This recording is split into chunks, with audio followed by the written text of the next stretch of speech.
In this video, I'm going to walk through an example of a hypothesis test for a single sample using a Z statistic.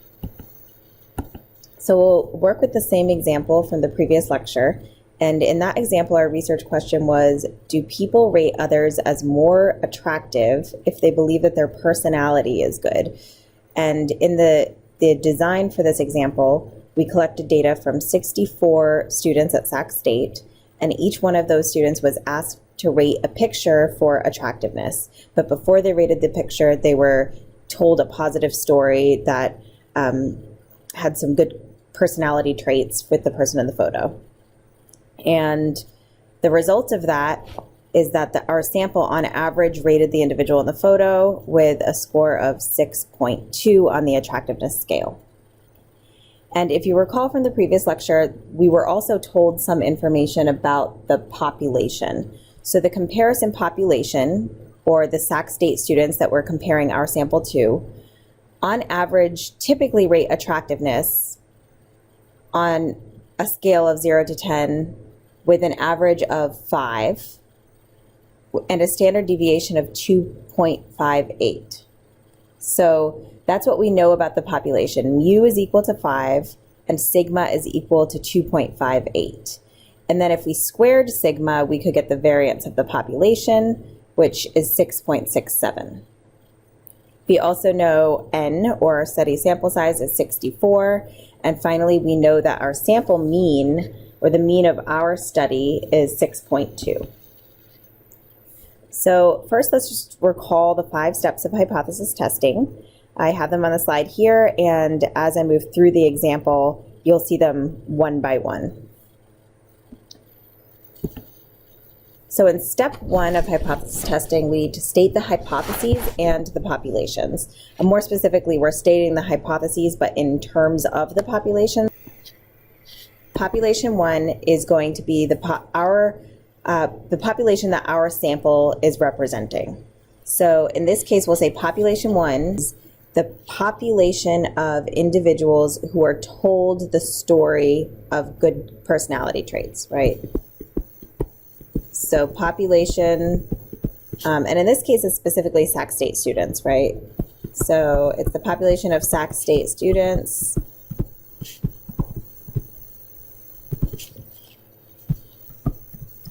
who are told positive traits.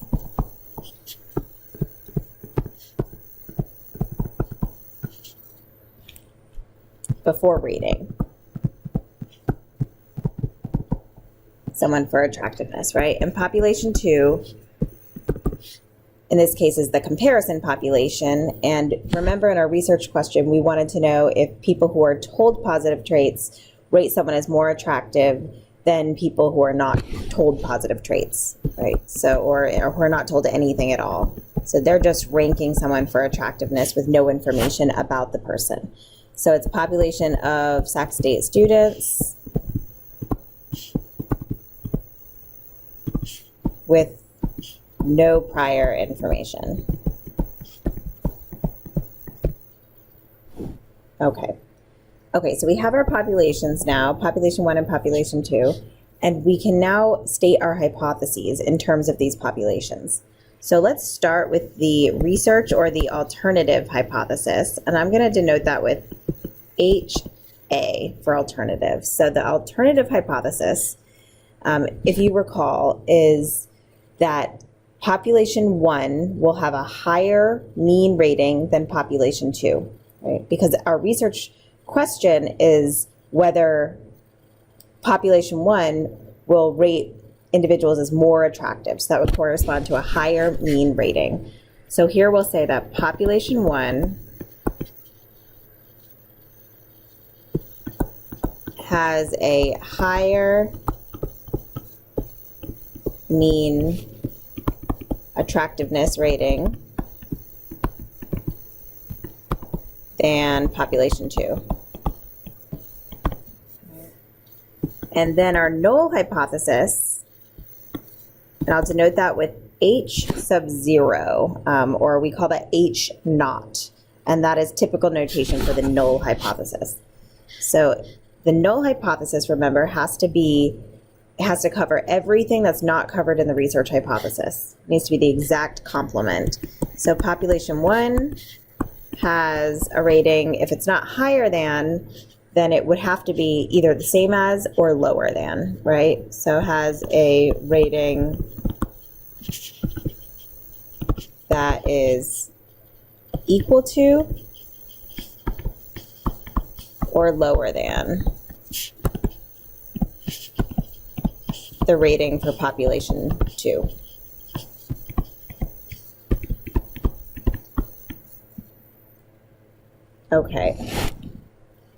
Okay, so those are our populations and our research and null hypothesis. Let's move on to step 2. And in step 2, we determine the characteristics of the comparison distribution.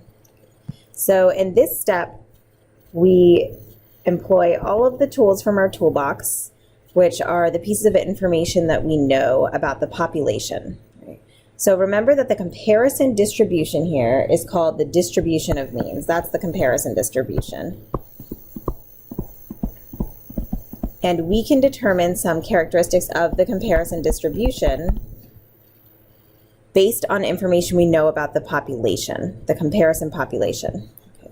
So I have those rules laid out for you here, and we'll use those to determine the characteristics of the comparison distribution, or the distribution of means. So first, let's figure out what we think the mean of the comparison distribution is. So the mean of this comparison distribution is going to be the same as the mean of the population. So we know that the mean of the population here is 5.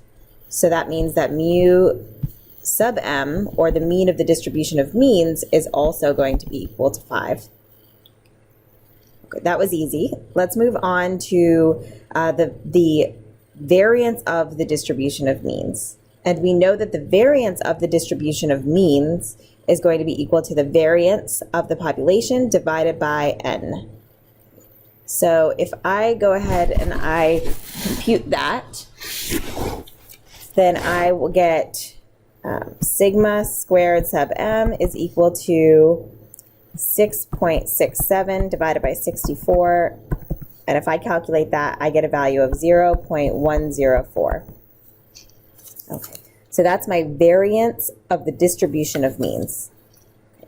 And really what we need to work towards is our standard error, which is the standard deviation of the distribution of means, or sigma sub m.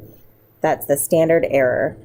And it's also the standard deviation of the distribution of means. So the standard error is equal to the square root of the variance that we just calculated. So it's the square root of 0.104, and if you calculate that, you'll get a value of 0.322. Alrighty, so now we've figured the mean, the variance, and the standard error of this distribution. Okay. And we also need to know the shape of this distribution. Remember that the comparison distribution, or the distribution of means, will be approximately normal as long as the population was known to be normal, the comparison population, or population 2, or as long as our sample size is greater than or equal to 30. And because our sample size is 64, then we can go ahead and say our comparison distribution is normally distributed, so we can move forward with our test. So that allows me to draw this nice bell curve that I've already drawn here. It's a normal distribution, and it has a mean of 5 and a standard deviation of 0.322. Okay. Once I standardize that onto a z distribution, I know that it has a mean of 0 and a standard deviation of 1, right? Because all z distributions, the standard normal distribution, has those characteristics.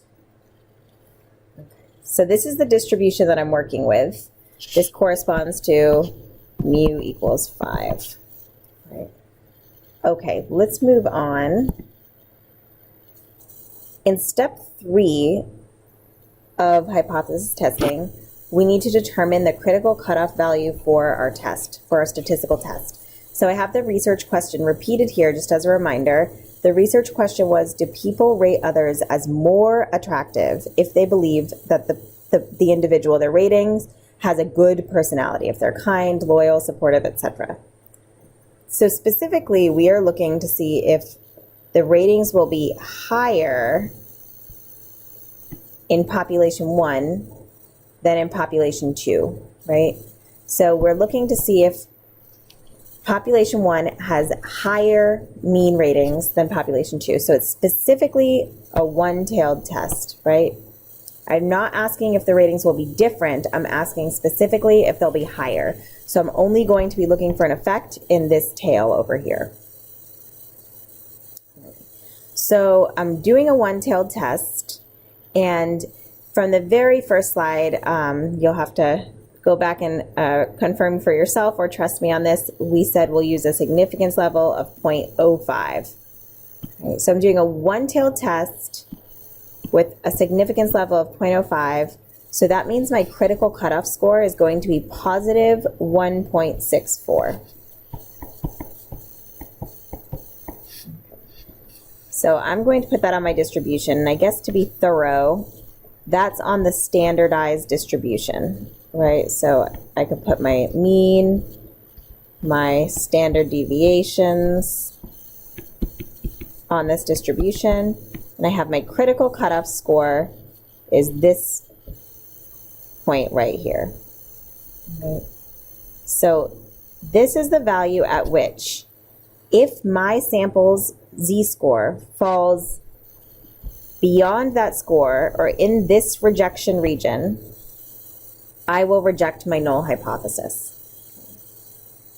And that's because if you think back to the logic of hypothesis testing, that exactly 5% of scores are this extreme under the null hypothesis. Or in other words, it would be less than 5% likely for a rating to have a z-score this high if knowing information about a person in the photo actually doesn't make any sort of difference in your rating of attractiveness.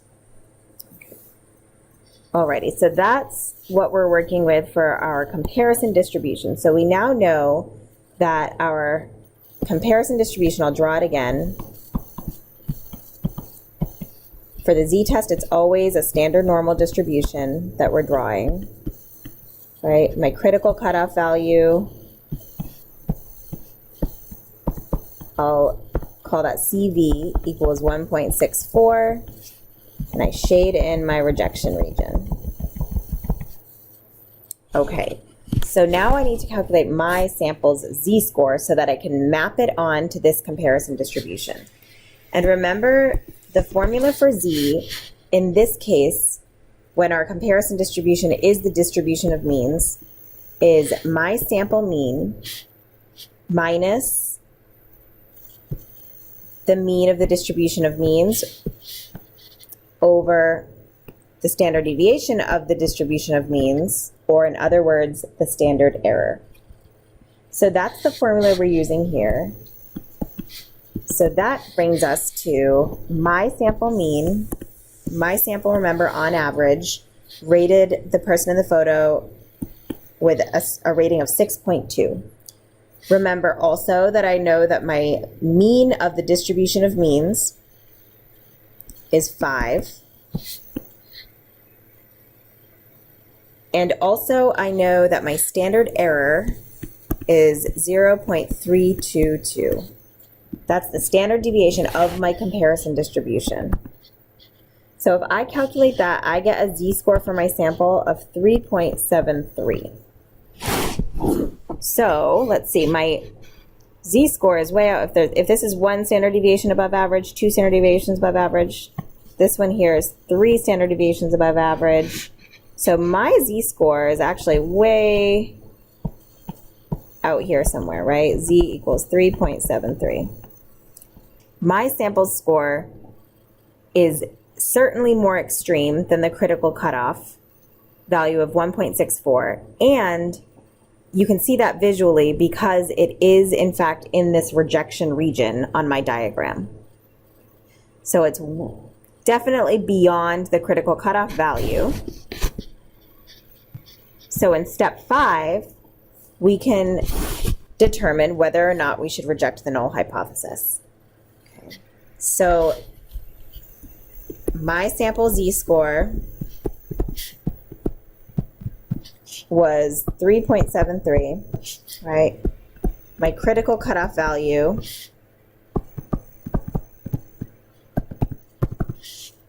was 1.64. So my sample score is definitely more extreme than the critical cutoff value. So we determine that we reject the null hypothesis. We reject the null hypothesis, and we conclude that based on the fact that we reject the null, we have evidence for, or evidence that people who are given positive information will in fact rate them as more attractive. And that concludes the example. Let me know if you have any questions.